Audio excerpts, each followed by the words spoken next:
Well, thank you all for coming tonight. We are delighted you're here, and we're going to begin by sharing a promo video. So now we'll mute everyone, and I will go ahead and share my screen for this promo.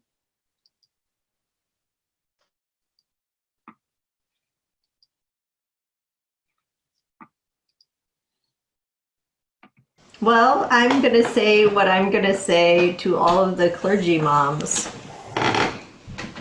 What is that?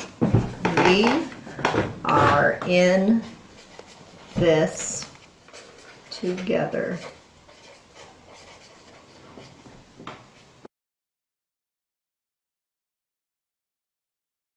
I want to offer some thanks to the people that have gotten this book this far. And I have two people, especially in my life, who believe that the Holy Spirit speaks through my words more than I believe it myself. And fortunately for me, those people are my mother and my husband, who don't have a lot in common other than that, but truly are the greatest cheerleaders for me and my writing and preaching. So thank you to Stefan and to Mom. Of course, thank you to Victor and Greta for their constant inspiration. And I also just want to say thank you to my writing partner, Jen, with whom the brainstorming for this book really helped it to come together. And also to Ellie, who, boy, it really helps to have someone who is a published author who can encourage you and give you advice and keep you going. So thank you to Ellie. And to Catherine and Danae and Babette, who are three people that just support me and give me confidence when I don't have it myself. So thank you to you guys. In the end, a book, I think, at least this one, gets published because of timing and because of the vision of an editor. And so I want to thank my editor, Nancy, and she recorded a little video for us to watch. So we're going to play that video. I'm Nancy Bryan, Editorial Vice President at Church Publishing. If you watched the video of Leanne opening the box of the first copies of her new book, you heard her say to her daughters, "It's Mama's book, and you're in it." In a tone of utter amazement, her daughter responded, "I'm in it?" Leanne's daughters and her vocation as pastor are apparent on every page of Embodied, even when they're not explicitly present. Her calls to ordained leadership and to parenthood are deeply present throughout the book and offer the lens through which she invites readers to consider the calls in their own lives. Whether you're a clergy mother or someone intrigued by Leanne's understanding of our mothering God, my colleagues at Church Publishing and I are proud to commend this book to you. Leanne has embodied a lively conviction of God's solidarity and presence with us all. So my kids are indeed in this book all over the place. But the anecdotes were not the reason that I wrote the book. It was the theology that I wanted to get into people's hands. So I'm going to read an excerpt that is not an anecdote of Greta or Victa, but that is theology from the Bible. In case anyone has their own copy, I'm in chapter 5, which is called God Give Us Discipline, ... and Flexibility. I'm on page 67, starting in the middle. One parenting behavior we rarely acknowledge, but God models from Abraham on, is being changed through bargaining. Parenting is nearly constant bargaining. Abraham bargains to preserve the cities of Sodom and Gomorrah if even 10 righteous men can be found in them. One might say God invites this. Before announcing the intention to destroy these wicked cities, we hear a piece of God's inner monologue. Shall I hide from Abraham what I am about to do, seeing that Abraham shall become a great and mighty nation, and all the nations of the earth shall be blessed in him? No, for I have chosen him, that he may charge his children and his household after him to keep the way of righteousness and justice. Should a parent eliminate the conversation and act, or for the sake of instruction and cultivating leadership, engage in discussion? God chooses the latter in this case. It turns into a negotiation. In Exodus, God tells Moses of the inclination to wipe out the whining, ungrateful Israelites and start over. By saying it before doing it, God is inviting intervention. God allows Moses to negotiate down the punishment. Moses negotiates between parent and children.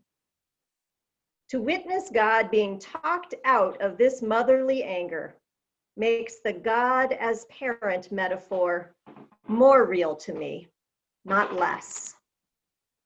My all-time favorite biblical story of God bargaining and being changed by interaction is Jesus and the Canaanite woman. Jesus has clear rules and boundaries for his own attention and healing power in Matthew 15. He tries to ignore the woman crying out to him, sending her away with a clear statement, I was sent only to the lost sheep of the house of Israel. But she came and knelt before him, saying, Lord, help me. He answered, it is not fair to take the children's food and throw it to the dogs. She said, yes, Lord, yet even the dogs eat the crumbs that fall from their master's table. Then Jesus answered her, woman, great is your faith. Let it be done for you as you wish. And her daughter was healed instantly. Now, Jesus allows his heart to be moved. He, fully human and fully divine, changes who he will care about and how he will act based on interacting with this mother. Perhaps he admires her perseverance, her faith, not only that God can heal her child, but that she can argue God's own son into doing so. Never underestimate the power of a mother's drive to protect or heal her children. It is of godly proportions. Perhaps what changed Jesus' mind was hearing her repeat the word he had used for this mother and child, dogs. That word calls Jesus to account about who he is and what he is on this earth to do. Is his purpose to dehumanize some of God's children, or to express God's unconditional love for each and every one of them? The give and take of negotiating with the Lord God or Jesus is partly about advocating on our own behalf, but also partly reminding them of who they are in relation to us. To love like a parent means being open to changing our minds or actions in relationship with our children. Who better to deliver that reminder to God than a mother? Here ends the reading. Thanks be to God. So now I want to ask just a couple of questions, and you all might have questions too, but I'll lead us off. And so first, can you tell a little bit about how did this book begin? Yes. Well, I had wanted to write while I was on family leave, and I finally got myself into a writing workshop at the Collegeville Institute, and there kind of gained the confidence of write what you know. And what I know right now is mothering. So my first published article was on Red Letter Christians at Christmas time about breastfeeding God. So it kind of sent me on this trajectory of writing along this subject with some variations along the way. But that was the beginning. And can you tell us a little bit about what were some of the most fun parts or fun stories or fun parts of the process? Well, I don't have a very good memory. That's why I have Catherine. But there are things that stick out in my mind that easily lead into some of the conversations that we have in these chapters about bargaining and scrutiny and emotional labor. So remembering those incidents with both kids has been both of those things, the hardest and the most beautiful things to write. I mean, I was thinking at the beginning, I should read an anecdote about Victa and an anecdote about Greta in the launch, and then I thought I would probably cry my way through the book launch, right? Because so many feelings. Was so there I can't pinpoint it. Was there any place where you, through the process, felt stuck, and then what helped you get unstuck? Well, I didn't think this book was going to get published for a while there. I didn't hear anything for a good 4 months. So I thought that was kind of the end right there. There was also part during the editing where I had received about half of the chapters back from my editor, and they had all gone very well and weren't a lot of corrections. And then she sent the second half, and something in her note was kind of disarmed me. It was like, chapter whatever is the one that seems the most disjointed and needs the most work. And I didn't do anything for 2 weeks because I was so intimidated to open that chapter. But she sent an encouraging email at some point that was again pithy and like one line of, I hope you know what an important book this is going to be, or something. And it was like, okay, I will open your other email. Do others have questions that you are dying to ask? Because you would need to unmute yourself.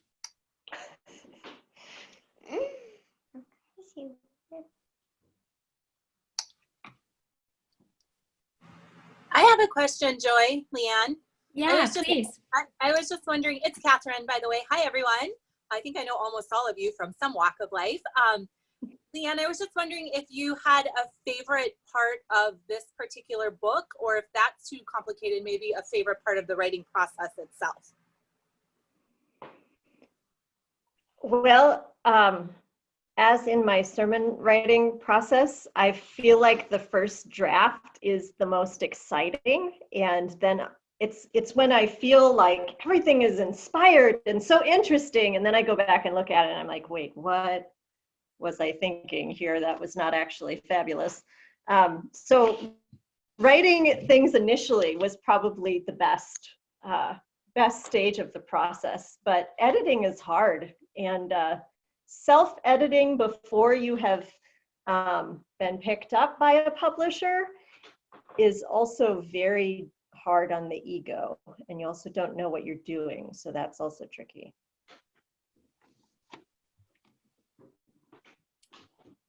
Leanne, can you tell us what can we do to support this book? Why, thank you for asking. So some of the most important things you can do are recommend it to other people. And you can do that in multiple ways: by writing reviews on Goodreads or Amazon, by telling people you know about it, sharing it with targeted groups and broad groups. I mean, the women's ministries could be interested, or just sharing it in a general group of people, because you never know who would really benefit from reading a book. So getting the word out is important, and personal recommendations are really the best. I have a question. Yes. I have a question, Leanne. When you were writing, did you do an entire manuscript and then edit, or did you do it in chunks, or at the same time where you wrote and edited? You edited something and then wrote something else from scratch. Right. That's a really good question. I wrote in 5,000 word chapters because previously I had written pieces that were really no longer than 2,000 words. And so I would divide a chapter into like 3 different subheadings. And I would say, look, it's only 3 essays. You can do this. And then, string them together. So that's kind of how I talked myself into a longer work. I thought that when I was approaching publishers, I had a full manuscript, but it turns out that I actually had some chapters that were not at all really a draft someone can see. So some of them were not edited at all at the point that I was like, yeah, I have this full manuscript. But the ones that I really liked, were, the sample chapter that I was sending out, that was really polished. So did some of your writing then, I'm just trying to make sure that I got this right. Did some of your writing end up on the cutting room floor, so to speak? Yes, and some of that was also not my doing, but more my editor. There were a few chunks that she was like, this is great, this is like really smart stuff, but it's not what we're talking about in this chapter. Like, oh, okay, fine. I'll put that somewhere else. And I have a couple files that I could use that later. Yep. Leanne, let's say that this book gets into the right hands of a bunch of powerful people. Like, how would we know that the church is starting to support mother pastors? And how would we be able to see that we're starting to have a more complex view of mothering God? Well, some concrete things are that every church would say, obviously, robust parental leave needs to be part of every package of every pastor we're hiring, because we value this, right? We would not only have people in higher leadership, like bishops or, the equivalent in other denominations, who are women, but women who are still in the stage of life of mothering. Which is not very common at this point. We mostly have people who are empty nesters, who are in senior pastor positions or higher. But if we started valuing what mothers bring to the table, I think that would change. And actually, one of the synods just elected someone from our Lutheran Leader Mom group. So someone out there is already thinking along these lines.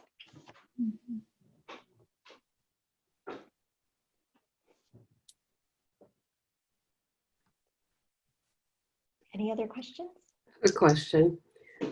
What might a woman clergy who is not a mother get from your book? Well, there are things that are in the realm of anecdotes. There are stories that happen to women in general who are in clergy leadership circles. And there is theology in here for everyone. I mean, I truly think people should buy this and give it to their male bishop. I also, one of the little graphics I created to share around on social media was congregations who should read this book. And I included not only congregations who have a pastor mother, but congregations who would never consider a mothering pastor need to read this book, because the theology helps you to change your practice. I would add to that we have been so immersed in images of God as a father. And so that's another way where this touches everyone, is immersing us for a moment in images of God as a mother. It's very valuable.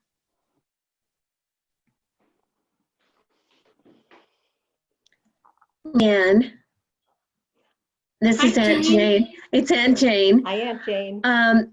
Will you tell me how you came up with the title for your book, and then explain also the beautiful artwork on the cover? It's gripping. Yes. I love it. It is. I'll do the cover first because that's easier. The graphic designer at Church Publishing came up with this, and I loved it.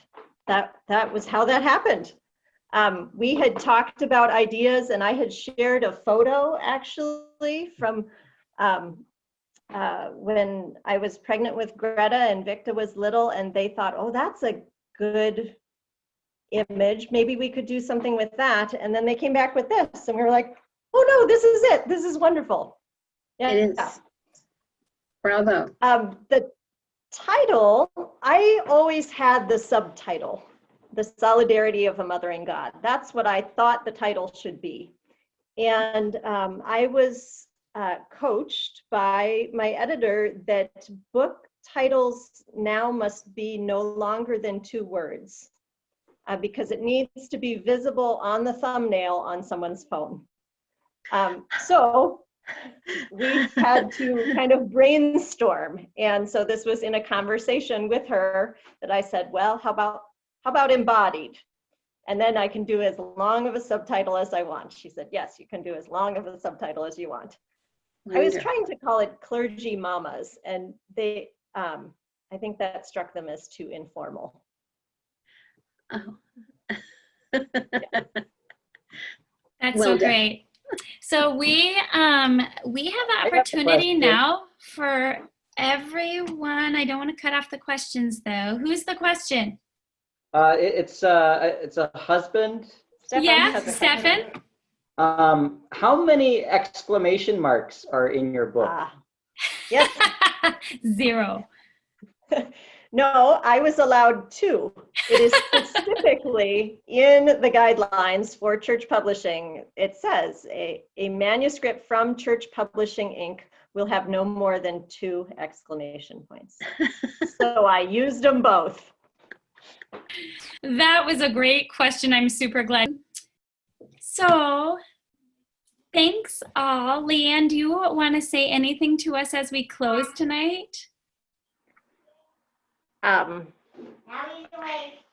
don't have anything else to say. Thank you all so much for being supportive and for showing up. Stay well. Be in touch.